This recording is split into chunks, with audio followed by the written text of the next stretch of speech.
More than a dozen members of Congress have asked Vice President Mike Pence to invoke the 25th Amendment after the president's alleged incitement of a crowd of supporters, some of whom violently stormed the U.S. Capitol.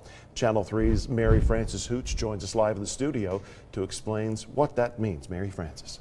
Well, Greg, the 25th Amendment gives the vice president and the cabinet the ability to declare that the president is incapacitated or otherwise cannot discharge his duties.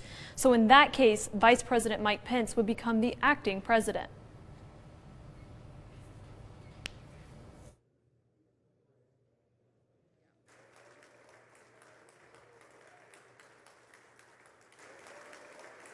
The 25th Amendment has only been used rarely for Presidents Ronald Reagan and George W. Bush, both for medical reasons.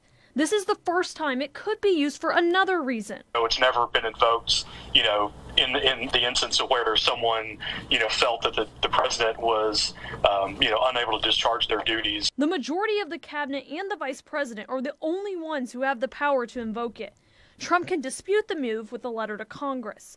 A dispute would then require 2/3 of congressional leaders to agree to remove him. UTC political science expert Dr. Chris Acuff says they would have 21 days to do that. And with Biden's term starting sooner than that, there may not be time. They could run out the clock and never take it up and actually vote on it. It also becomes complicated after several members of President Trump's cabinet resigned and have yet to be replaced with Senate-confirmed appointees. A question of whether a non-Senate confirmed appointee can then invoke the 25th Amendment. This is uncharted territory and a first for our country. We don't necessarily have any guidance to go on.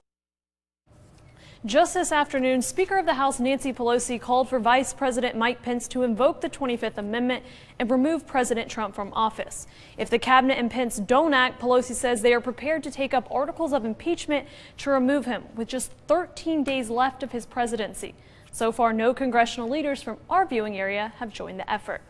Live in the studio, Mary Frances Hooch, Channel 3 Eyewitness News.